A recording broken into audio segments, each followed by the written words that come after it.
দেশের একমাত্র আবাসিক বিশ্ববিদ্যালয় জাহাঙ্গীরনগর দীর্ঘ ৩৩ বছর পর নির্বাচিত প্রতিনিধি পেল জাহাঙ্গীরনগর বিশ্ববিদ্যালয় কেন্দ্রীয় ছাত্র সংসদ জাকসু, যেখানে ভিপি ছাড়া বেশিরভাগ পদেই বিজয়ী ক্যাম্পাসে দীর্ঘদিন কার্যত নিষিদ্ধ থাকা ছাত্র সংগঠন বাংলাদেশ ইসলামী ছাত্র শিবির এর মধ্যে শপথ নিয়ে দায়িত্ব গ্রহণ করেছেন তারা। দর্শক, আজকের এখন প্রকাশে কথা বলবো জাহাঙ্গীরনগর বিশ্ববিদ্যালয়ের নানা অজানা ইতিহাস নিয়ে। সঙ্গে আছি আমি বেলায়েত হোসাইন। আজকের পর্বে আলোচনার জন্য আমাদের সঙ্গে উপস্থিত হয়েছেন নবনির্বাচিত ভিপি জাহাঙ্গীরনগর বিশ্ববিদ্যালয়ের আব্দুর রশিদ জিতু। আমার সঙ্গে উপস্থিত আছেন জাহাঙ্গীরনগর বিশ্ববিদ্যালয়ের নবনির্বাচিত জিএস মাজহারুল ইসলাম। একই সঙ্গে উপস্থিত আছেন নবনির্বাচিত এজিএস আয়শা সিদ্দিকা মেঘলা। আপনাদের তিনজনকেই স্বাগত জানাচ্ছি আমাদের আজকের এখন প্রকাশে। ভূমিকা না করে শুরুতেই একটু প্রশ্নে চলে যাই। আমি সহসভাপতি ভিপিকে দিয়ে একটু শুরু করছি। একদম শুরুতেই এই প্রশ্নটা আমার একটু জানার ইচ্ছা যে আপনি তো ছাত্রলীগের রাজনীতির সঙ্গে জড়িত ছিলেন। ছাত্রলীগের ছেড়ে আপনি বৈষম্য বিরোধী আন্দোলনে যোগ দিয়েছিলেন। এই আন্দোলনে যোগ দেওয়ার পেছনের গল্পটা একটু জানতে চাই। এবং এই আপনি যখন আন্দোলনে চলে আসলেন তখন কোনো ধরনের টার্গেটের শিকার হয়েছেন কিনা, সময়গুলোর কেমন ছিল একটু জানতে চাই। ধন্যবাদ আপনাকে। আমি একসময় বাংলাদেশ ছাত্রলীগের রাজনীতির সাথে জাহাঙ্গীরনগর বিশ্ববিদ্যালয়ে জড়িত ছিলাম। তো তৎকালীন যে পলিটিক্যাল বাস্তবতা ছিল ওই সময়ে আপনারা সকলেই জানেন, দেশের প্রতিটি পাবলিক বিশ্ববিদ্যালয় এবং হলগুলোতে থাকার জন্য সেখানে কোনো না কোনোভাবে যে পলিটিক্যাল যেই পার্টি ছিল সেখানে যুক্ত হওয়াটা একেবারেই দরকার ছিল। তো সেই সময় আমি হলে ছিলাম এবং হলে থাকাকালীন অবস্থা যে হলের যেই তখন পলিটিক্যাল চর্চা সেটাতে জড়িত ছিলাম। কিন্তু এই ক্যাম্পাসে আসার আগে আমি কোনো ধরনের পলিটিক্যাল পার্টির সাথে সম্পৃক্ত ছিলাম না এবং আমার পরিবারের আমার বাবা বা আমার যে 3 ভাই আছে কেউ কিন্তু কোনো পলিটিক্যাল পার্টির সাথে ছিল না।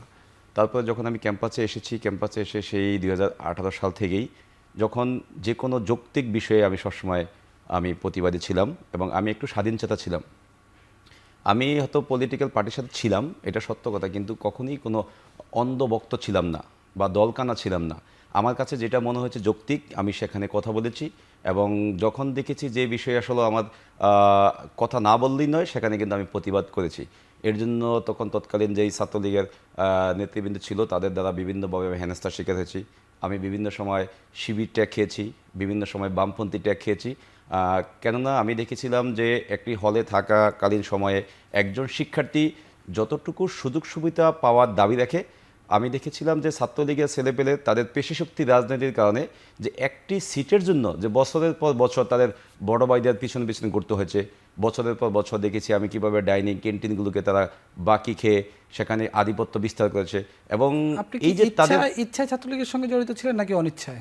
তখন যেই পলিটিক্যাল বাস্তবতা ছিল, আপনি জানেন যে প্রথম ফার্স্ট ইয়ারে একটা ছেলে আসলে সেখানে আমাদের গণরুমে থাকতে হয়েছে, সেখানে গেস্ট রুম কালচারে আমাদের অভ্যস্ত করা হয়েছে এবং সেখানে না চাইলেও ক্লাস বাদ দিয়ে আমাদেরকে বা পরীক্ষার আগের রাতেও কিন্তু আমাদেরকে যে কোনো রকম পলিটিক্যাল মিটিংয়ে নিয়ে যাওয়া হয়েছে।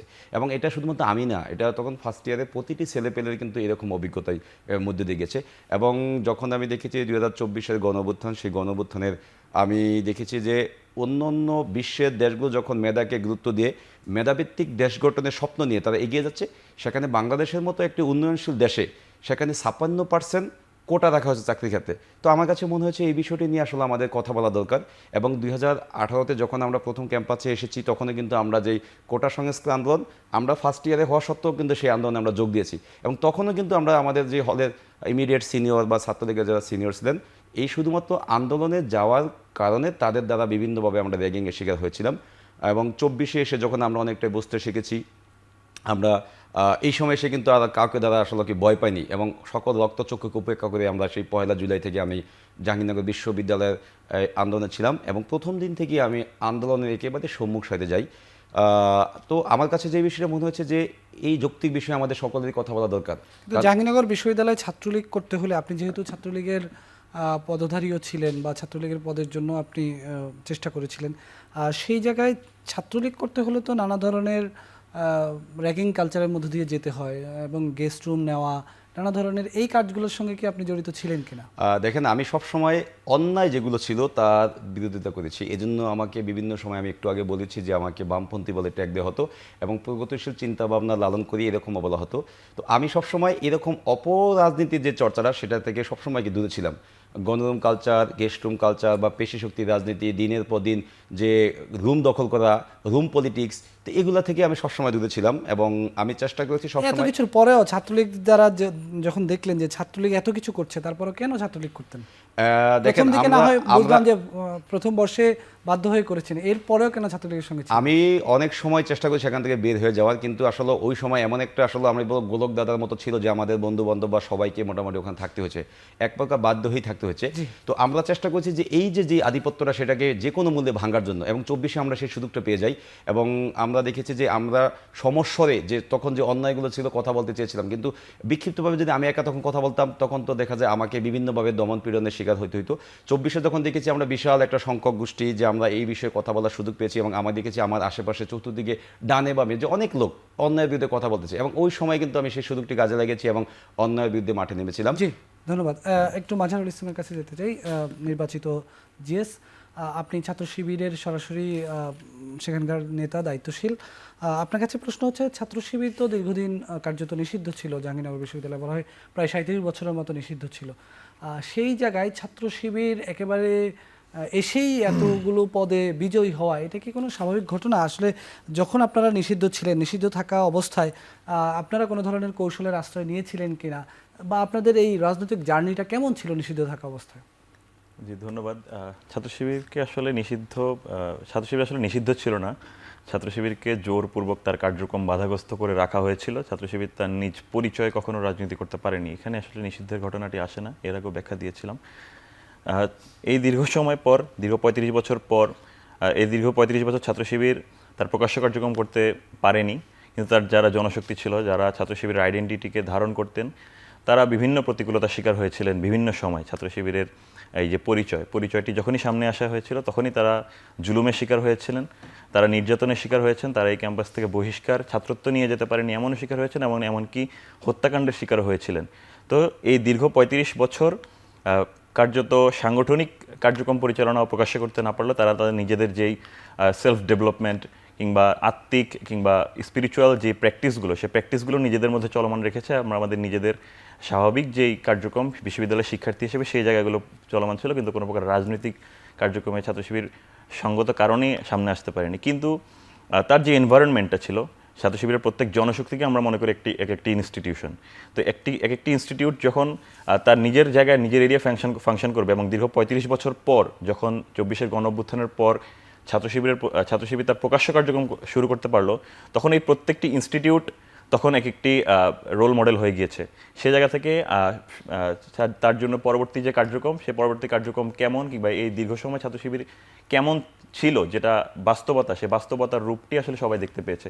এবং আমরা মনে করি আমরা যেই স্টুডেন্ট ডেভেলপমেন্ট কিংবা স্টুডেন্টদের জন্য ওয়েলফেয়ারের যেই কনসেপ্ট নিয়ে আমরা আসলে আমাদের পলিটিক্যাল বেসমেন্টটা, আমরা আল্লাহ সন্তুষ্টির জন্য মূলত সকলের জন্য আমরা পাশে দাঁড়ানোর চেষ্টা করি, আমরা আমাদের রাজনৈতিক কার্যক্রম পরিচালনা করার চেষ্টা করি, শিক্ষার্থী বান্ধব কার্যক্রম পরিচালনা করার চেষ্টা করি। নির্যাতনের কথা বলছিলেন, কিন্তু সেই জায়গায় আমরা ট্রেডিশনাল যে পলিটিক্স, সেই পলিটিক্সটা আমরা আসলে ফলো করি না। এই জন্য আসলে শিক্ষার্থীরা এত বছর পর আমাদেরকে আপনি বলেছিলেন ছাত্র শিবিরের হত্যার শিকার হয়েছিল, নির্যাতনের হত্যা ছাড়া যে নির্যাতনের শিকার হয়েছিলেন, কি ধরনের নির্যাতনের শিকার হয়েছিলেন আপনারা? দেখুন, ছাত্র শিবির যখন এই প্রতিষ্ঠা লগ্নের পর 1977 সালের প্রতিষ্ঠার পর থেকেই কিন্তু জাহাঙ্গীরনগর বিশ্ববিদ্যালয়ে তার নানা অবস্ট্যাকল, নানা হার্ডশিপ ফেস করতে হয়েছে। কিন্তু মূল ছাত্র শিবিরের উপর যে খড়গটা, সেই খড়গটা নেমে আসে 89 সালে একটি হত্যাকাণ্ডের ঘটনায় ছাত্র শিবিরকে জোরপূর্বক দায় দিয়ে দেওয়া হয়।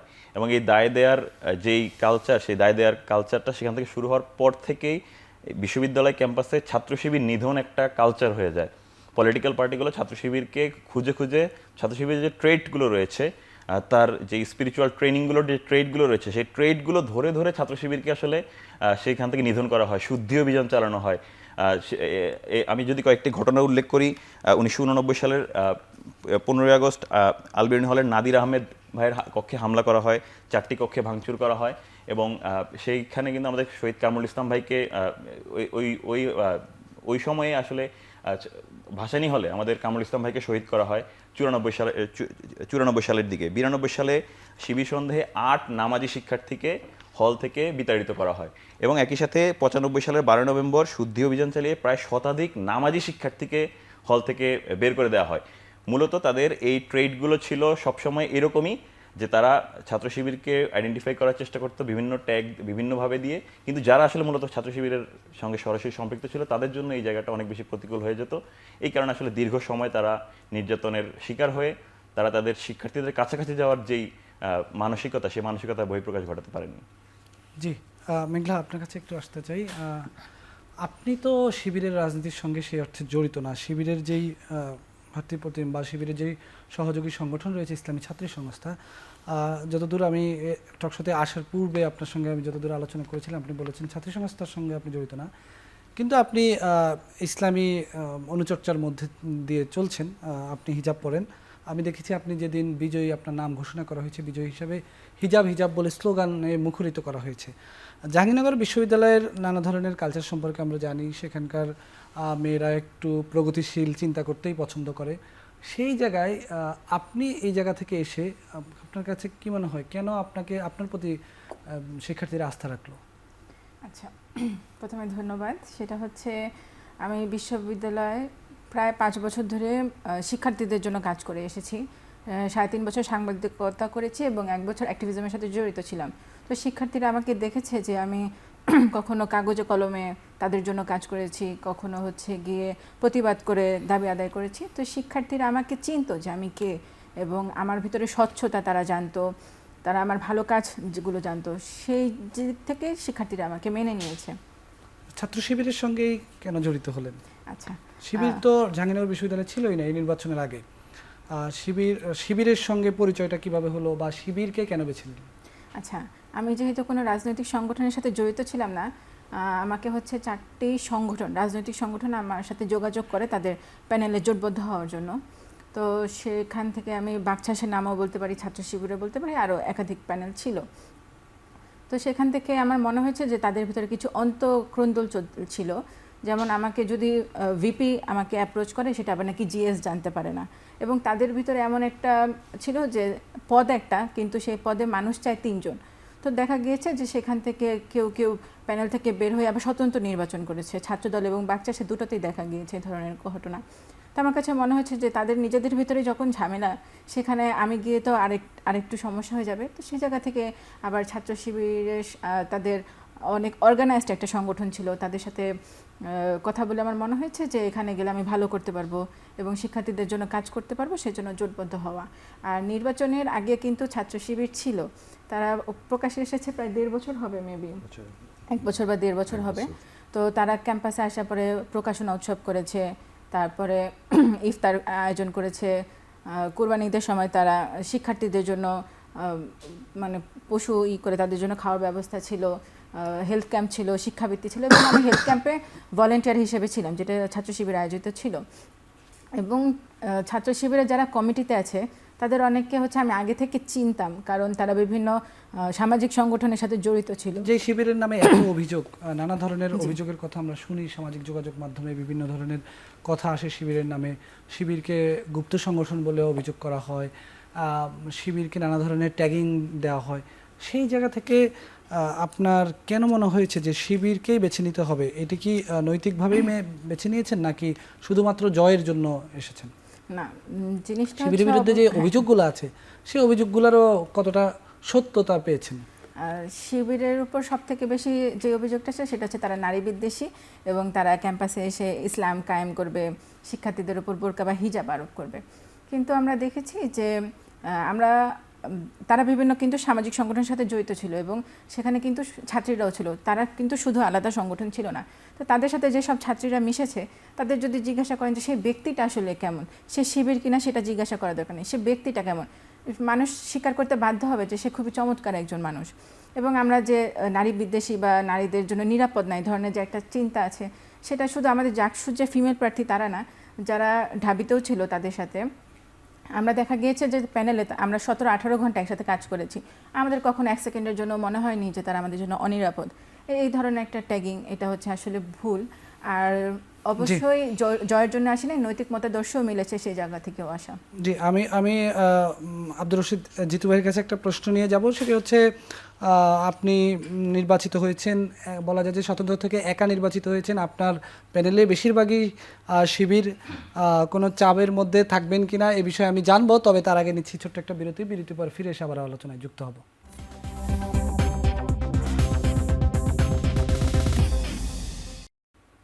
দর্শক স্বাগত আরেকবার, দেখছেন এখন প্রকাশ। বিরতির আগে আমি একটা প্রশ্ন রেখে গিয়েছিলাম আব্দুর রশিদ জিতু আপনার কাছে।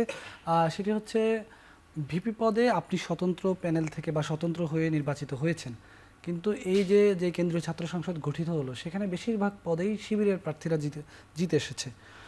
সুতরাং শিবির চাইলে যে কোনো সিদ্ধান্ত বাস্তবায়ন করে ফেলতে পারবে। আপনি তো একা হয়ে গেলেন, সমন্বয়টা কিভাবে হবে বা কোনো ধরনের চাপে থাকবেন কিনা? ধন্যবাদ আপনাকে। এবারে জাকসু নির্বাচনে আপনারা জানেন যে 25টি পদের মধ্যে প্রায় 20টি পদ বাংলাদেশ ইসলামী ছাত্র শিবির সমর্থিত যে প্যানেল, সেই প্যানেল থেকে তারা জয়লাভ করেছে। তো এটি নিয়ে হয়তো বিভিন্ন মহলে একটা কানাঘুষো আছে যে আসলে যদি কোনো সিদ্ধান্ত বাস্তবায়নের ক্ষেত্রে শিবির তাদের নিজস্ব মতবাদ যেটা আছে সেটাকে চাপিয়ে দেবে কিনা, বা তারা যেটা চাবে সেটা হবে কিনা। কিন্তু আমি মনে করি ছাত্র শিবির সমর্থিত যারা এখানে জয়লাভ করেছে তারা 20 জন, আর বাকি 5 জন আমরা অন্যান্য প্যানেল থেকে এসেছি। সেখানে কাজ করতে গেলে আসলে কোনো রকম সমস্যার সম্মুখীন হওয়ার সম্ভাবনা আমি দেখি না। কেননা গত 1 বছর যাবৎ যখন ছাত্র শিবির ক্যাম্পাসে প্রকাশ্যে আসলো এবং বিভিন্ন রকম কাজ করেছে, আমরা ক্যাম্পাসে অনেকগুলো যৌক্তিক দাবি দাবা নিয়ে একসাথে যুগপতভাবে আমরা আন্দোলন করেছি। আমরা বিভিন্ন যৌক্তিক বিষয়ে প্রশাসনের সাথে এক টেবিলে বসে মিটিং করেছি। এবং জাকসু বাস্তবায়নের কথা যদি বলি, সেখানেও কিন্তু তারা বা আমরা বা অন্য যারা ছিলাম সবাই কিন্তু একসাথে সেই আন্দোলনটা চালিয়েছি। তো সেক্ষেত্রে কাজ করতে গিয়ে মনে হয়েছে তারা আসলে যে শুধু এককভাবে তাদের সিদ্ধান্তটা চাপিয়ে দেওয়া যে মনোভাব, সেটা কিন্তু আমরা দেখিনি। তো হয়তো শিক্ষার্থীরা তাদের উপর আস্থা রেখেছে, জন্য তাদের প্যানেল থেকে তারা 20টি পদে জয়লাভ করেছে। জাকসু একটি কিন্তু অরাজনৈতিক বডি। এই বডিতে এসে কিন্তু তারা কিন্তু তাদের যে দলীয় মতবাদ বা দলীয় যে আদর্শ সেটা কিন্তু প্রচারের জন্য এখানে আসেননি। তারা এসেছে শিক্ষার্থীদের ম্যান্ডেট নিয়ে, যে শিক্ষার্থীদের চাওয়া পাওয়াকে পূর্ণতা দেওয়ার জন্য। শিক্ষার্থীদের দীর্ঘদিন যাবৎ যে অধিকারগুলো থেকে বঞ্চিত ছিল, সেই শিক্ষার্থীদের কণ্ঠস্বর হয়ে সেই অধিকারগুলো ফিরিয়ে দেওয়ার জন্য। তো আমাদের যে উদ্দেশ্য একটাই, যে শিক্ষার্থীদের চাওয়া পাওয়াকে গুরুত্ব দিয়ে শিক্ষার্থীদের কল্যাণে কাজ করা, এবং একজন শিক্ষার্থী হিসেবে জাহাঙ্গীরনগর বিশ্ববিদ্যালয় থেকে যে সকল অধিকারগুলো পাওয়ার কথা রাখে সেই অধিকারগুলো থেকে ফিরিয়ে দেওয়া। আমাদের কাজ হলো যে শিক্ষার্থী এবং প্রশাসনের মাঝামাঝি একটা বডি থেকে যে প্রশাসনের সাথে ডিল করে শিক্ষার্থীদের চাওয়া পাওয়া ফিরিয়ে আনা। তো যেহেতু তাদের উদ্দেশ্য শিক্ষার্থীদের কল্যাণে কাজ করা, এবং আমরা যারা অন্য অন্য প্যানেল থেকে নির্বাচিত হয়েছি আমাদের উদ্দেশ্য কিন্তু শিক্ষার্থীদের কল্যাণে কাজ করা। এখন রাজনৈতিক মতাদর্শের কথা বলে হয়তো তাদের একটা মতাদর্শ আছে বা আমাদের একটা মতাদর্শ ছিল, অন্য অন্য প্যানেল থেকে যারা আসে তাদেরও একটা মতাদর্শ আছে। এখানে কিন্তু আমরা মতাদর্শের চর্চার জন্য এখানে আসিনি। জাকসু কখনোই কোনো মতাদর্শের চর্চার জায়গা না। জাকসু হলো শিক্ষার্থীদের চাওয়া পাওয়াকে পূর্ণতা দেওয়ার একটা জায়গা। তা আমি মনে করি তাদের উদ্দেশ্য এবং আমাদের উদ্দেশ্য যেহেতু একই উদ্দেশ্য, সেক্ষেত্রে কাজ করতে গিয়ে হয়তো কোনো রকম কি আমরা সমস্যার সম্মুখীন হব না বা চাপে থাকবো না। আরেকটি বিষয় যদি বলি, যে জাকসুতে যখন কোনো সিদ্ধান্ত আমরা বাস্তবায়ন করবো, সেখানে কিন্তু এমন কিছু হবে না যেটা হলো শিক্ষার্থীদের স্বার্থের পরিপন্থী কাজ। যদি শিক্ষার্থীদের স্বার্থের পরিপন্থী কাজে যদি এককভাবে যদি ইসলামী ছাত্র শিবির সমর্থিত যারা বিজয়ী হয়েছে তারা যদি কোনো কাজে শিক্ষার্থীদের স্বার্থের বিরুদ্ধে গিয়ে দাঁড়ায়, তো সেখানে বিপির কিন্তু আমাদের একটা নির্বাহী পাওয়ার থাকবে যে তাদের বিরুদ্ধে গিয়ে দাঁড়ানো। তো আমি চাইবো যে তারা এমন কোনো কিছু করবেন না যেটা আসলে তাদেরকে বিতর্কিত করবে বা আসলে শিক্ষার্থীরা যে বিষয়টা ভালোভাবে নেবেন না। তো ছাত্র শিবির অতীতেও যে কাজগুলো করেছে, মোটামুটি জাহাঙ্গীরনগর বিশ্ববিদ্যালয়ের কথা যদি বলি, শিক্ষার্থীরা মোটামুটি ভালোভাবে পজিটিভভাবে তাদেরকে নিয়েছে, এবং ভোটের ক্ষেত্রে কিন্তু আপনারা সেই বিষয়টি প্রমাণ দেখেছেন। তো সেক্ষেত্রে আসলে কোনো চাপে থাকার সম্ভাবনা দেখছি না। যদি কখনই মনে করি তারা আমাদের উপরে আধিপত্য বিস্তার করার চেষ্টা করছে বা আমাদেরকে বিভিন্নভাবে হয়তো বিভিন্ন সিদ্ধান্ত বাস্তবায়নের ক্ষেত্রে তারা একক সিদ্ধান্ততে চলে যাচ্ছে, তো সেক্ষেত্রে আমরা অবশ্যই তাদের বিরুদ্ধে হয়তো যাব। কিন্তু আমি মনে করি তারা হয়তো শিক্ষার্থীদের কথা বিবেচনা করে বা জাহাঙ্গীরনগর বিশ্ববিদ্যালয়ের স্বার্থের কথা বিবেচনা করে তারা এমন কোনো সিদ্ধান্তে যাবেন না। যেহেতু সকলেরই তাদের প্রতি একটু আস্থা আছে, তো সেই আস্থার প্রতিদান দেওয়ার জন্য হলেও তারা আমাদের সাথে একসাথে কাজ করবেন। যেহেতু একসাথে জাকসুতে এসেছি, অবশ্যই আস্থা আছে, এবং আমি মনে করি যে আস্থার প্রতিদান তারাও দিবে, আমিও দিব, এবং দুই আস্থা যদি একসাথে হয় তাহলে শিক্ষার্থীদের যে চাওয়া পাওয়া আছে সেই চাওয়া পাওয়াকে আমরা পরিপূর্ণতা দিতে পারবো। এবং আমি বিশ্বাস করি তাদের উপর আমি আস্থা রাখতে চাই, এবং তারাও বিশ্বাস করি যে আমার উপর আস্থা রাখবেন। জি, মাজারুল ইসলাম, জিএস মাজারুল ইসলাম, আপনার কাছে প্রশ্ন হচ্ছে শিবিরের যে রাজনীতির চর্চা, আবার আমরা জাহাঙ্গীরনগর বিশ্ববিদ্যালয়ের যে পরিবেশ বা যেইভাবে জাহাঙ্গীরনগরের বিশ্ববিদ্যালয়ের শিক্ষার্থীরা চলাফেরা করতে পছন্দ করে, পুরোটাই এক ধরনের কি বলবো যে উল্টো। তো সেই জায়গায় এই জায়গাটায় শিবির ছাত্রছাত্রীদের কাছে, শিক্ষার্থীদের কাছে কতটা তাল মিলিয়ে চলতে পারবে বা শিবিরকে শিক্ষার্থীরা কতটা গ্রহণ করতে পারবে? দেখুন, শিবির তাল মিলিয়ে বলতে শিবিরের এই ক্যাম্পাসে তার যে কার্যক্রম, সেই কার্যক্রম সোফার ইতিবাচক, এবং তাল মিলিয়ে চলা কিংবা এই ক্যাম্পাসের মেনলি আমরা বলবো এই ক্যাম্পাসের সকল মত এবং সকল দল, সকল পথের প্রতি শ্রদ্ধাশীল হওয়ার জায়গাটা, সেই জায়গাটা আমরা অলরেডি সে জায়গাটা যথাযথভাবে ধারণ করেছি বলে আমরা মনে করি, এবং সামনের দিনগুলো তো আমরা ধারণ করব। সেই আস্থার জায়গাটি শিক্ষার্থীরা উপলব্ধি করতে পেরে আসলে আমাদেরকে এই জায়গায় রেখেছে। তো সে জায়গায় আমরা মনে করি আমাদের অবশ্যই একটা মূল্যবোধের জায়গা রয়েছে। আমরা ইসলামী মূল্যবোধে বিশ্বাসী, আমরা সেই চর্চার জায়গাটাই অব্যাহত রাখার চেষ্টা করি। কিন্তু ইসলামী মূল্যবোধের জায়গা থেকেও কিন্তু সহিষ্ণুতা, পরের যে আদর্শ, অন্যের আইডিওলজি, অন্যের যেই আউটলুক, সেই আউটলুকের প্রতি শ্রদ্ধাশীল হওয়ার জায়গাটাও আমাদের কিন্তু লেসন আমরা ইসলাম থেকে পাই। তো সে জায়গায় আমরা মনে করি আমরা আমাদের যে মূল্যবোধ রয়েছে সেই মূল্যবোধ চর্চা করব। আমাদের মূল্যবোধে যারা আগ্রহী হবেন তারা আমাদেরকে সাড়া দেবেন, আমাদের সঙ্গে এক হবেন। কিন্তু যারা এর বিরোধিতা করবেন তাদের উপর আমাদের কোনো প্রকার রাইট নেই, আমরা তাদের উপর সেই জিনিসটি চাপিয়ে দেবো, সেই জায়গায় আমরা জোর জবরদস্তি করব। এই যে জায়গাটা ইসলাম আমাদেরকে শেখায় সেটি আমরা ধারণ করার চেষ্টা করছি সোফার, এখনও ধারণ করছি, ভবিষ্যতে সেই জায়গা থেকে ধারণ করবো, এবং এই জায়গা যদি ধারণ করতে পারি আমরা অবশ্যই সেই জায়গায় শিবিরের গ্রহণযোগ্যতা দিন দিন বৃদ্ধি পাবে।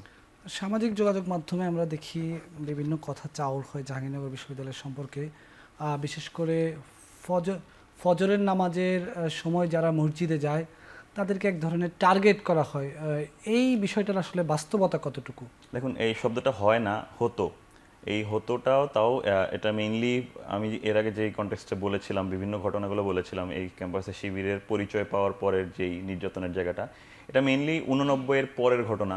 89 সালে যখন শিবিরকে জোরপূর্বক এই ক্যাম্পাসে রাজনৈতিক কার্যক্রম করতে নিষিদ্ধ করা হয়, ঠিক পরের ঘটনা। সেই সময়ের এই জায়গাটা খুব বেশি প্রকট ছিল, এবং সেটা তাদের জন্য প্রকট ছিল। এখানে আসলে এমন কোনো শিক্ষার্থীর উপর আসলে এই জিনিসটা খুব বেশি অ্যাপ্লিকেবল হতো না যারা আসলে অন্যান্য ইসলামিক তাবলিগ করেন কিংবা সাধারণ শিক্ষার্থী রয়েছেন, কিন্তু মেইনলি আসলে তাদের জন্যই এটা হুমকির কারণ হতো যারা আসলে ছাত্র শিবিরের মতাদর্শের সঙ্গে ছিলেন, ছাত্র শিবিরের সঙ্গে যুক্ত ছিলেন। তাদের জন্য আসলে এই জায়গাটা খুবই প্রতিকূল ছিল, কারণ তখন আমি আগে বলেছিলাম যে ট্রেড ধরে ধরে ছাত্র শিবিরকে ফাইন্ড আউট করার ট্রাই করা হতো। ছাত্র শিবিরের নামাজি শিক্ষার্থীদেরকেও কিন্তু বের করে দেওয়া হয়েছিল হল থেকে। নামাজ পড়ার কারণে আমাদের কামরুল ইসলাম ভাইকে শহীদ করা হয়েছে, শুধুমাত্র নামাজ পড়ার সন্দেহের কারণে ওনাকে পরবর্তীতে শিবিরের পরিচয় পান। মূলত এটা আসলে তখনকার একটা প্রকট অবস্থা ছিল, যখন ছাত্র শিবিরকে কার্যত জোরপূর্বক নিষিদ্ধ করা হয়। সে জায়গা থেকে ধীরে ধীরে ধীরে ধীরে এই জায়গাটা অনেকখানি কাটিয়ে উঠেছে। এই বিশ্ববিদ্যালয়ের পরিবেশের জায়গা থেকে আরও সহজীকরণ হয়েছে, কিন্তু এটা তখনকার ঘটনা খুবই প্রকট ছিল। এবং এই জায়গাটা যদি কেউ এখন 2025 সালে এসে অস্বীকার করার চেষ্টা করেন, এটা আসলে অনেক বড় জুলুমের আচরণ হবে। তৎকালীন যারা ছিলেন বিশ্ববিদ্যালয়ের শিক্ষার্থী কিংবা ছাত্র শিবিরের সঙ্গে যারা যুক্ত ছিলেন, তাদের জন্য ওই সময়টা কতটুকু প্রতিকূল ছিল তখনকার আসলে মানুষরা ভালো বলতে পারবেন। কিন্তু এই সময়ে এসে ওই সময়ের জাজমেন্ট করাটা এবং একটা ফাইন লাইন টেনে দেওয়া, এটা আসলে কোনোভাবে যৌক্তিক হবে না। তখনকার পরিস্থিতি অনেক করুণ ছিল, অনেক প্রতিকূল ছিল, যেটা ধীরে ধীরে ধীরে ধীরে অনেক সহনশীল হয়ে এসেছে, এবং নামাজের জায়গাটা বর্তমানে যেমন খুব ভালো পরিবেশ, সেই পরিবেশের দিকে চলে এসেছে। জি, ধন্যবাদ। মেঘলা, আপনার কাছে আসতে চাই একটা বিষয়, যে আমি দুঃখিত এইভাবে প্রশ্নটি করার জন্য, যে আমরা শুনেছি যে জাহাঙ্গীরনগর বিশ্ববিদ্যালয় ছাত্রলীগের একজন নেতা ধর্ষণের সেঞ্চুরি উৎসব পালন করেছেন। সেই জায়গায় জাহাঙ্গীরনগর বিশ্ববিদ্যালয়, আপনারা যে ক্যাম্পাস দেখেছেন, আপনি তো 5 বছর ক্যাম্পাসে ছিলেন, সেখানে ছাত্রলীগকে দেখেছেন। ছাত্রলীগের ওই রূপটা কতটা ছিল, নাকি ছাত্রলীগ শেষের দিকে এসে মোটামুটি শিক্ষার্থী বান্ধব হওয়ার চেষ্টা করেছে? আপনার দৃষ্টিতে একজন নারী হিসাবে ছাত্রলীগকে কেমন দেখেছেন? যেই ছাত্রলীগ বিদায় নিয়েছে এর মধ্যে, আমি যেই কথাটি শুরু করেছিলাম, যে যেখানে ধর্ষণের সেঞ্চুরি উৎসব পালনের কথা আমরা শুনেছি, সেটার বাস্তবতা বা কতটুকু? বিশ্ববিদ্যালয়ের ছাত্রলীগ আমরা যা দেখে এসেছি, আমি ক্যাম্পাসে 6 বছর ধরে আছি, তো সেখানে তারা চাঁদাবাজি, টেন্ডারবাজি, এই ধরনের বিষয়গুলোর সাথে খুব বেশি করে জড়িত ছিল। যেমন বটতলায় খেয়ে টাকা পরিশোধ করতো না, হলে বাকি খেত, ক্যান্টিনে বাকি খেত। তারপরে যদি কেউ দোকান মালিক টাকা চেত, তখন তারা মারধর করে চলে আসতো, এবং দেখা গিয়েছে যে দোকানদার লোকসান হওয়াতে সে দোকান বন্ধ করে দিয়েছে। এই ধরনের ঘটনা ঘটতো। টেম্পো বন্ধ করা, বাস বন্ধ করে, বা অনেক সময় নাটক সাজানো হতো যে আমাকে এরকম হেল্পার আঘাত করছে, তো বাস আটকাতো 10-12টা, এরপর সেখান থেকে সরাসরি চাঁদা দাবি করতো। কিন্তু আমি যে 6 বছর ছিলাম, সেখানে ধর্ষণের মতো কোনো ঘটনা ঘটেনি, তবে নারী উত্তক্তার মতো কিছু 1টা বা 2টা বিচ্ছিন্ন ঘটনা ঘটেছিল। একটা ঘটনা ছিল। আচ্ছা, আপনি বিজয় হওয়ার পরে আমি যেটা শুরু করেছিলাম, আপনাকে শুরু প্রশ্নটা করেছিলাম, হিজাব হিজাব করে মেয়েরা বা ছেলেরাও চিৎকার দিয়েছে, এখন কি তাহলে মেয়েদেরকে হিজাব পড়তে জাহাঙ্গীরনগর বিশ্ববিদ্যালয় ক্যাম্পাসে বাধ্য করা হবে এরকম কিছু, নাকি মেয়েরা তাদের মতো করেই চলতে পারবে? আচ্ছা, আমাদের প্যানেলের একজন শিক্ষার্থী আছে ইমা, যিনি হিজাব পরে আবার মাঝে মধ্যে পড়ে না এরকম। এবং ঢাকা বিশ্ববিদ্যালয়ের জুমার কথাও যদি আমি বলি, আমরা একসাথে একটা প্যানেলে থাকার পরেও আমাদেরকে কখনো, আমি না তাদেরকে কখনো বলা হয়নি যে না তুমি মাথায় কাপড় দাও, না হলে তোমাদের সাথে জোটবদ্ধ হব না। আর ইসলাম হচ্ছে কখনো কাউকে কোনো কিছু জোর করে আরোপ করার কথা বলে না। সে জায়গায় যে আমরা যে মোহাম্মদ ইসলামের সময়ের ঘটনাও দেখি, তিনি কখনো কোনো মেয়েকে বলে নাই যে না তোমার মাথায় কাপড় দিতে হবে। তো এই ধরনের আরোপ করার বিষয়টা আসলে কখনো আসে না, এবং তারা যেহেতু ইসলামী মতাদর্শে বিশ্বাসী, তারা এই জিনিসটা করবে না বলে আমার বিশ্বাস। জি, আব্দুর রশিদ জিতু, আপনার কাছে আবার একটু আসতে চাই। ক্যাম্পাসে একটা ধরনের ওপেন সিক্রেট কথা ছিল যখন নির্বাচন হচ্ছে, বিশ্ববিদ্যালয়ে যিনি প্রভিসি তিনি আপনার প্রতি একটু বলা হয় যে আপনার প্রতি একটু ছিলেন, দুর্বল ছিলেন, এরকম একটা কথা বলা হয়, বা প্রশাসনও আপনার দিকে একটু সুনজরে ছিল। তো এইটা কি আপনার জন্য অস্বস্তির ছিল নাকি আশীর্বাদ ছিল? দেখেন, প্রথমত আসলে যেই কথাটি চাওয়া হয়েছিল যে বিশ্ববিদ্যালয়ের প্রশাসন বা এক প্রবেশী প্রশাসনকে নিয়ে তো আমাকে জড়িয়ে যে সমস্ত কথাগুলো বলা হয়েছিল, তো এগুলো ছিল সম্পূর্ণ একটি ভিত্তিহীন কথা। বর্তমানে জাহাঙ্গীরনগর বিশ্ববিদ্যালয়ের প্রশাসনের দায়িত্বে যারা আছেন বা আমাদের অন্যান্য হল প্রভোস্টের দায়িত্বে যারা আছেন, প্রক্টোরিয়াল বডিতে যারা আছেন, এই সকলের সাথেই কিন্তু আমাদের জুলাইতে একটা অন্যরকম সম্পর্ক গড়ে উঠেছিল। আমরা জুলাইতে একসাথে কাঁধে কাঁধ মিলে রাজপথে ছিলাম, দুঃসময়ে সুসময়ে একসাথে সময় কাটিয়েছি, এবং 5ই আগস্টের পরে যখন নতুন প্রশাসন আসলো, সেই প্রশাসনের সাথে একসাথে যে জাহাঙ্গীরনগর বিশ্ববিদ্যালয়কে নতুনভাবে গড়ে তোলার জন্য আমরা কিন্তু কাজ করেছি। তো সেই থেকে কাজের সুবাদে তাদের সাথে হয়তো একটা সম্পর্ক আমাদের গড়ে উঠেছিল। এবং অভ্যুত্থানের সময়টা তো যদি বলি, দুঃসময়ে তো একটা দিন একজনের সাথে সময় ব্যয় করলে তো জানেন সেটা তাদের সাথে একটা অন্যরকম হৃদ্যতার সম্পর্ক গড়ে ওঠে। তো ওই সম্পর্কটাকে অনেকে হয়তো বেশি রকম যে রসিয়ে কথাটাকে আরও বেশিভাবে হাইলাইট করার চেষ্টা করছে, যাতে ভোটের ক্ষেত্রে যাতে বোঝানো সম্ভব হয় যে প্রশাসন আমার প্রতি অনেকটা স্বজনপ্রীতি আছে বা আমার প্রতি বিশেষ তারা সুবিধা দিচ্ছে। কিন্তু এই কথাটি কিন্তু সম্পূর্ণ একটা ভিত্তিহীন কথা। আমি যদি বলি, শুধু প্রশাসন না, জাহাঙ্গীরনগর বিশ্ববিদ্যালয়ের প্রতিটি শিক্ষার্থীর কাছেই আমার আলাদা একটা গ্রহণযোগ্যতা আছে। কারণ আমি যদি বলি, প্রায় 14 মাস জাহাঙ্গীরনগর বিশ্ববিদ্যালয়ের শিক্ষার্থীরা জানে যে আমি কখনোই নিজেকে কোনো কিছুর সাথে নিজেকে বিক্রি করিনি, এবং ব্যক্তিগত স্বার্থকে কখনোই আমি গুরুত্ব দিইনি। আমার কাছে সবসময় শিক্ষার্থীদের স্বার্থটা বড় ছিল, এবং জাহাঙ্গীরনগর বিশ্ববিদ্যালয়ের স্বার্থের প্রশ্নে আমি কখনোই কোনো আপোষ করিনি। এই জন্য প্রতিটি শিক্ষার্থীর কাছে কিন্তু আমি আলাদা আমার একটা গ্রহণযোগ্যতা ছিল, জনপ্রিয়তা ছিল। তো তার প্রতিদান কিন্তু আপনি দেখেছেন যে এতগুলো পলিটিক্যাল পার্টি সমর্থিত যেই প্যানেল আছে, সেই প্যানেলের বাইরে গিয়েও শুধুমাত্র স্বতন্ত্র ব্যক্তি জিতুকে ভালোবেসে তারা বিপির মতো একটা গুরুত্বপূর্ণ পদে আমাকে নির্বাচিত করেছেন বিপুল বোর্ডে। তো নির্বাচনের আগ মুহূর্তে আসলে প্রশাসনে আমাকে বিশেষ সুবিধা দিচ্ছে বা আমাকে পাস করানোর জন্যই অনেক কিছু করতেছে। তো এরকম কথাগুলো আমার জন্য আসলে অনেকটা অস্বস্তিকর ছিল, কারণ আমি চাইনি কেউ আমাকে কখনোই সুবিধা দিয়ে আমাকে পাস করাক। আমি চেয়েছিলাম যে যোগ্যতার মাপকাঠি হোক, এবং যোগ্যতার ভিত্তিতে যে যেই পদের জন্য যোগ্য, শিক্ষার্থীরা স্বতঃস্ফূর্তভাবে যোগ্যতা অনুযায়ী ভোট দিবেন, এবং ভোটের মাধ্যমে যে ফলাফলটি আসবে সেই ফলাফলটিকে আমরা মাথা পেতে মেনে নিব। আমরা কিন্তু শেষ পর্যন্ত সেই আমাদের কথায় অটল ছিলাম, এবং শিক্ষার্থীরা ভোটের মাধ্যমে যে রায় দিয়েছে সেই রায়টি কিন্তু আমরা মেনে নিয়েছি। জি, ধন্যবাদ। মাঝারুল ইসলাম, আপনার কাছে একটু আসি। সেটি হচ্ছে যে ছাত্র শিবিরের উপর একসময় অনেকগুলো সংগঠনে একসাথে অনাস্থা দেওয়ার কারণেই আপনি যেটি বলছিলেন কার্যত নিষিদ্ধ ছিল ছাত্র শিবিরের রাজনীতি জাহাঙ্গীরনগর বিশ্ববিদ্যালয়। এবারও আমরা দেখেছি নির্বাচনের আগে অনেকগুলো দল নির্বাচন বর্জন করেছে, অনেকগুলো সংগঠন নির্বাচন বর্জন করেছে, বিশেষ করে বাম সংগঠনগুলো, ছাত্র দল। তো এই জায়গা থেকে তাদের আস্থা অর্জন করতে আপনাদের জন্য কি চ্যালেঞ্জ অতিক্রম করতে হবে, বা তাদেরকে কতটা আস্থার মধ্যে নিয়ে আসতে পারবেন বলে মনে হয়?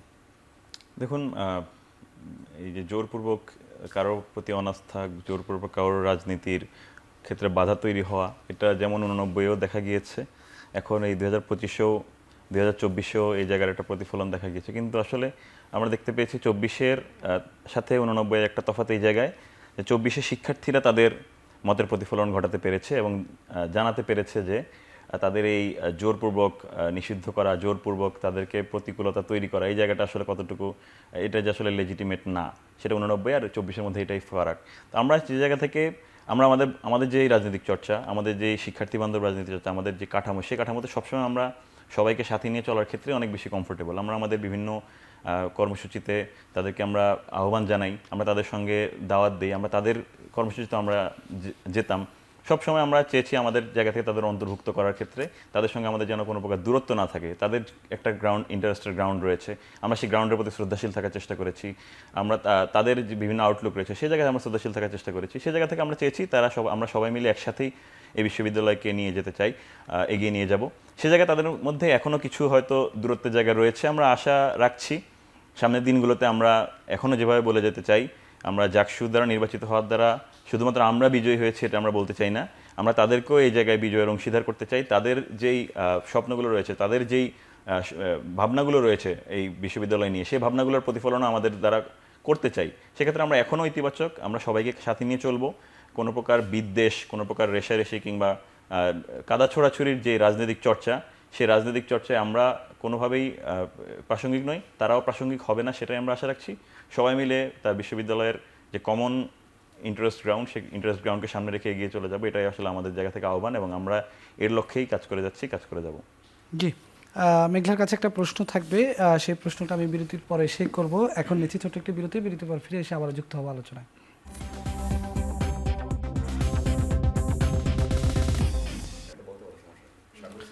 দর্শক স্বাগত আরেকবার, দেখছেন এখন প্রকাশ। আমরা সরাসরি আলোচনায় যাই। মেঘলা, আপনার কাছে একটি প্রশ্ন রাখতে চেয়েছিলাম। আপনি তো শিবিরের হয়ে যেতেছেন কিন্তু শিবির করছেন না, তো এই জায়গা থেকে এই যে বিশাল প্যানেলের আপনাদের যে বিশাল বিজয় আসলো, এই বিজয়ে এখন সবচেয়ে বড় চ্যালেঞ্জ কি দেখছেন? জাহাঙ্গীরনগর বিশ্ববিদ্যালয়ে আমরা জানি যে শিক্ষক রাজনীতিটা অনেক বেশি প্রকট। এই জায়গা থেকে শিক্ষক রাজনীতি, ছাত্রদল প্রত্যাখ্যান করেছে, বাম সংগঠনগুলো আপনাদের পাশে নেই। কি মনে হয় কিভাবে কাজ করবেন? বাম সংগঠনগুলো প্রত্যাহার করেছে, তারপরেও কিন্তু আমরা বলবো যে আমরা কিন্তু প্রত্যেকে বিপুল পরিমাণ ভোট পেয়ে জয়ী হয়েছি। তার মানে একটা অংশ আছে যারা আমাদেরকে খুব ভালোভাবে গ্রহণ করেছে এবং আমাদের উপর বিশ্বাস রাখছে। তো শিক্ষার্থীদের জন্য যদি কি করি সেটা যদি বলতে হয়, যে প্রতিকূল অবস্থা অনেক কিছুই আমাদের মানে মানে পার করে আসতে হয়েছে।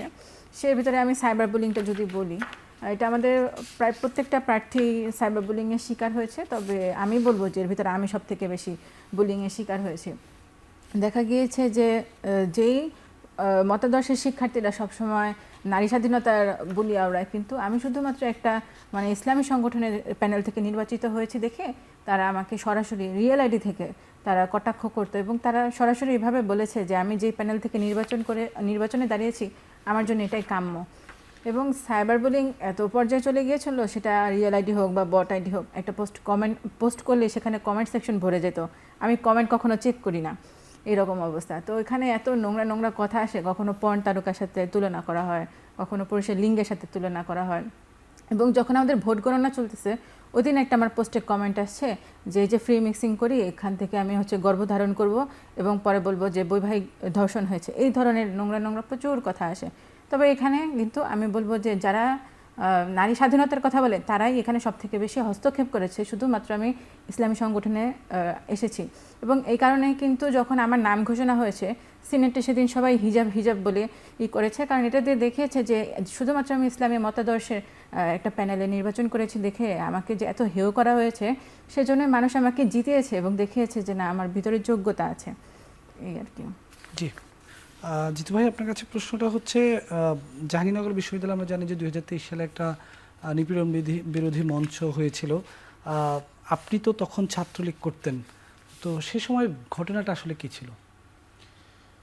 ধন্যবাদ আপনাকে। 2023 সালের 3 ফেব্রুয়ারি আমরা দেখতে পাই যে তখন তৎকালীন যে মীর মোশাররফ হোসেন হল আছে, সেই হলের কয়েকজন শিক্ষার্থী যে বহিরাগত এক নারীকে এনে সেখানে তার সাথে একটা ধর্ষণের কাণ্ড ঘটনা ঘটেছে, এবং ওই ঘটনার পরে ওই দিন পুরো রাতে পুরো ক্যাম্পাস উত্তাল হয়ে পড়ে, এবং আমরা দেখেছি যে সচেতন শিক্ষার্থী যারা আছেন এবং আমরাও সেদিন সেই ঘটনার তীব্র প্রতিবাদ করেছিলাম, এবং যে বা যারাই সেই ঘটনার সাথে জড়িত ছিল তখন সেই হলের সিসিটিভির ফুটেজ দেখে প্রতিটি শিক্ষার্থীকে, জড়িত শিক্ষার্থীকে আমরা আইনের সর্বোচ্চ আয়ত্তে আনার জন্য সেদিন রাতে কিন্তু সেখানে জড়ো হয়েছিলাম।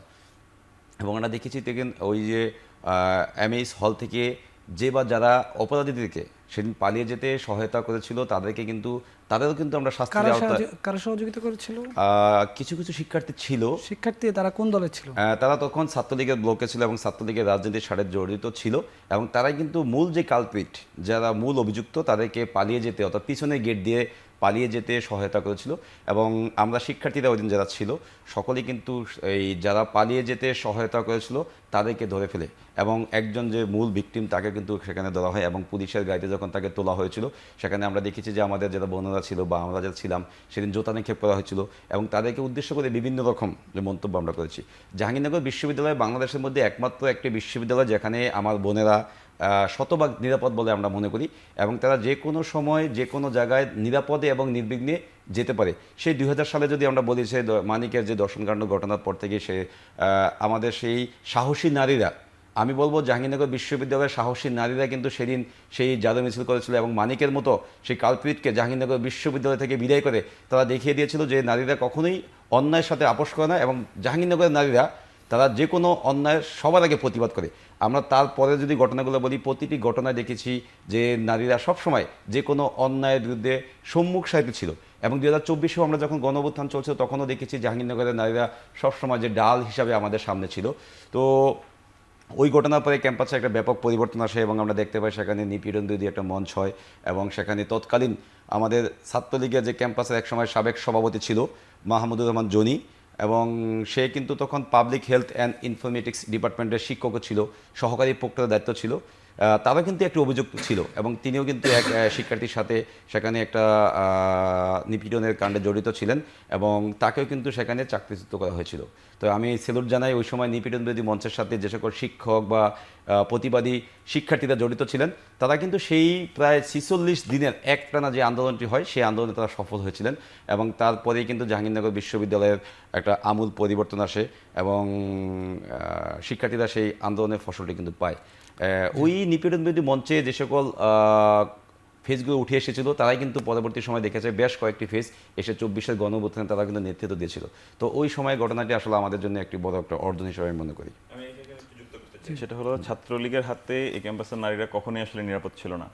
বিভিন্ন মাইনর কেস থেকে মেজর কেস সবগুলোতে আসলে এই ক্যাম্পাসে ছাত্রলীগ নারীদের জন্য জীবন বিষিয়ে তুলেছিল। সর্বশেষ যদি বলতে চাই, ভাই তো অনেকগুলো উল্লেখ করেছেন, সর্বশেষ জুলাই আন্দোলনে নারীদের উপর সরাসরি লাঠি দিয়ে আঘাত করতে দ্বিধাবোধ যারা করেনি তারা হলো এই সন্ত্রাসী নিষিদ্ধ সংগঠন ছাত্রলীগ। তারা আমাদের এই ক্যাম্পাসের বোন, যারা এই ক্যাম্পাসে সবচেয়ে বেশি নিরাপদ মনে করে, নারীদের জন্য নিরাপদ ক্যাম্পাস বলা হয়, সেই নিরাপদ ক্যাম্পাসে তারা নারীদের উপর লাঠি দিয়ে চার্জ করেছে, নারীদের উপর নির্বিচারে আঘাত করেছে। সে জায়গা থেকে বোঝা যায় এই ক্যাম্পাসের জন্য ছাত্রলীগ ছিল একটা বিষাক্ত একটা জায়গা। তারা এই ক্যাম্পাসের সবার জন্য অনিরাপদ ছিল, এবং তারা তাদের সেই প্রতিদান তারা আসলে পেয়ে গিয়েছে এই 24-এর গণঅভ্যুত্থানের মাধ্যমে। জি জিতু ভাই, আপনার কাছে আমাদের সময় একেবারে শেষের দিকে চলে এসছে, শেষে একটা প্রশ্ন করতে চাই। আপনার দৃষ্টিতে শিবির কেমন? কারণ হচ্ছে এই যে শিবির দীর্ঘদিন ধরে ক্যাম্পাসে নিষিদ্ধ ছিল বা তারা রাজনীতি করতে পারেনি, এক বছরে কি এমন ম্যাজিক তারা দেখালো যে তারা এত বিশাল একটি জয় পেল?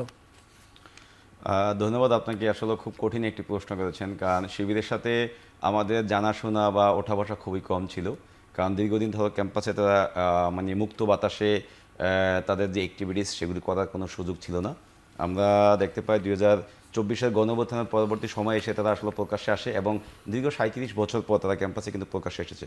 তো এত বছর আসলে তারা প্রকাশ্যে রাজনীতি করতে না পারার ফলে আমরা এই 37 বছর কিন্তু জানি যে শিবিরকে নিষিদ্ধ করা হয়েছিল সেই কবির হত্যার সাথে তাদেরকে বিভিন্নভাবে জড়িয়ে। কিন্তু যখনই তারা প্রকাশ্যে আসার পর থেকে আমরা দেখেছি তারা অনেকগুলো শিক্ষার্থী বান্ধব কাজ করেছে, অনেকগুলো কাজে আমাদেরকে ইনভাইট করেছে, এবং আমরা সেখানে গিয়েছিলাম। তো তাদের আসলে ওই প্রকাশ্যে আসার পর থেকে যে কাজগুলো তারা করেছে, তো জাহাঙ্গীরনগর বিশ্ববিদ্যালয়ের শিক্ষার্থীরা অনেক শিক্ষার্থীই এই কাজগুলোকে ভালোভাবে নিয়েছে। তো এরপরেও আমরা দেখেছি ক্যাম্পাসে বিভিন্ন রকম রিফরমেশনের কাজেও তারা ভূমিকা রেখেছে, এবং সর্বোপরি জাকসু বাস্তবায়ন এক্ষেত্রেও তাদের একটা ভূমিকা ছিল। তো যেহেতু তাদের সাথে প্রায় 1 বছর যাবত তাদের সাথে ওঠা বসা হচ্ছে, এবং বিভিন্ন কাজে আমরা তাদের সাথে একসাথে যুগপতভাবে কাজ করেছি, তো আমার দেখা মতে তারা এখন শিক্ষার্থীদের কল্যাণের জন্য কাজ করার চেষ্টা করছেন, এবং তাদের প্রতি আমার একটা অনুরোধ থাকবে যে তারা যাতে কখনোই দলীয় লেজুরবৃত্তি না করে, এবং দলীয় লেজুরবৃত্তির বাইরে গিয়ে শুধুমাত্র শিক্ষার্থীদের স্বার্থ সংশ্লিষ্ট কাজ নিয়ে তারা অগ্রসর হয়। এবং যদি জাহাঙ্গীরনগর বিশ্ববিদ্যালয়তে আলাদা একটা রাজনৈতিক বৈশিষ্ট্য আছে, আপনি জানেন, সেখানে আমাদের সকলের জন্য সমানভাবে অধিকার আমরা নিশ্চিত করতে চাই। সেখানে বামপন্থীরা যেমন সমান সুযোগ পাবে, সেখানে ডানপন্থীরা যেমন সুযোগ পাবে, আবার সেখানে অন্য অন্য মতাদর্শ যারা আছে তারা যাতে কি সমান সুযোগ পায়। তো ছাত্র শিবির যাতে তাদের যেই ধর্মীয় যে রাজনীতিটা এটা তাদের সকলের উপরে যে জোরপূর্বক প্রভাব বিস্তার করার চেষ্টা না করে, যদি তারা এই কাজটি না করে, তাহলে সবার কাছে তারা একটা আস্থার জায়গাতে পরিণত হবেন এবং আগামীতে তাদের জাহাঙ্গীরনগর বিশ্ববিদ্যালয়ে রাজনীতি করার ক্ষেত্রে একটা বড় ধরনের সুযোগ তৈরি হওয়ার সম্ভাবনা থাকবে। কারণ দীর্ঘদিন তারা দমন পীড়নের শিকার হয়েছেন এবং বিভিন্নভাবে টর্চারের শিকার তো হয়েছেন, আপনারা জানেন, পুরো দেশব্যাপী। এবং ফেসিবাদ বিরোধী আন্দোলনে তাদের একটা বড় অবদান ছিল। আমাদের সাথেও জাহাঙ্গীরনগর বিশ্ববিদ্যালয়ে তারা অনেক আন্দোলনে অংশ নিয়েছে এবং ওই সময় তো তাদের ব্যাপক একটা উপস্থিতি আমরা দেখেছি। তো আমার একটাই অনুরোধ থাকবে, যাতে দলমত নির্বিশেষে সবাইকে যাতে তারা তাদের অ্যাক্টিভিটিসে সেখানে অংশগ্রহণ করার জন্য আহ্বান করে এবং সবসময় যাতে শিক্ষার্থীবান্ধব কাজগুলো তারা করে। যদি এইগুলো করতে পারে, তারা বিশ্বাস করি যে অতীতে যেমন শিবিরকে কোণঠাসা করা হয়েছিল, আগামীতে সেই সুযোগটি আর কেউ পাবে না।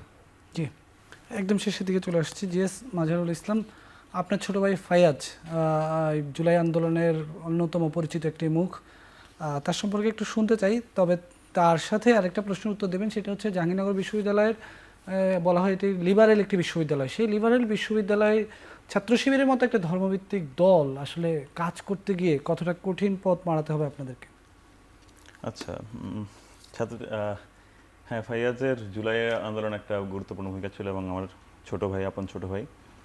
জুলাই আসলে জুলাই যে আসলে সবার ছিল, জুলাই কোনো ধর্ম মানেনি, জুলাই কোনো বয়স মানেনি, জুলাই কোনো বর্ণ মানেনি, সেই জায়গাটারই একটা প্রতিফলন এই জায়গায়। আমি যেমন আমার জাহাঙ্গীরনগর বিশ্ববিদ্যালয়ের জায়গা থেকে আমি আমার যুক্ত থাকার চেষ্টা করেছিলাম, ফাইয়াজ তার নিজের এলাকায় নিজের সহপাঠীদের নিয়ে সে জায়গা থেকে যুক্ত ছিল। আমরা প্রত্যেকেই আসলে, কত বছর বয়স হবে? ওই সময় 17 বছর বয়স ছিল, 17 বছর বয়স ছিল। সে তার জায়গা থেকে চেষ্টা করেছে এই যে ফ্যাসিবাদের বিরুদ্ধে যে চেতনা, সেই চেতনার জায়গাটা তার আর আমার মধ্যে একই রকমই ছিল।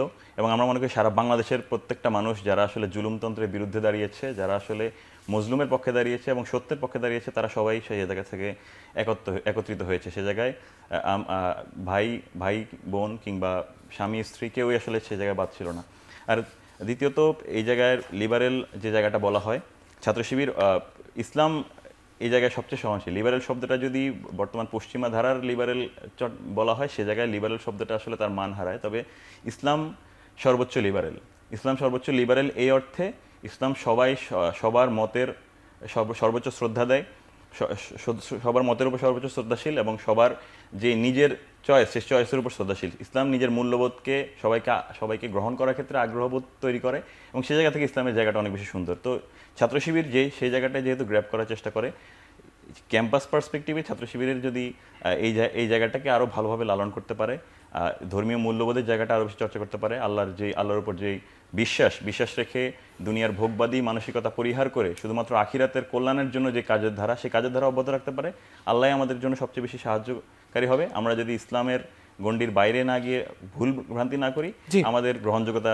অনেক ধন্যবাদ আপনাদের তিনজনকে আমাদের সঙ্গে আলোচনায় উপস্থিত হয়ে আলোচনায় যুক্ত হওয়ার জন্য। দর্শক, আমরা কথা বলছিলাম জাহাঙ্গীরনগর বিশ্ববিদ্যালয়ের নানা অজানা ইতিহাস নিয়ে আজকের পর্বে। এই ছিল আজকের আয়োজন, সাথে থাকার জন্য ধন্যবাদ।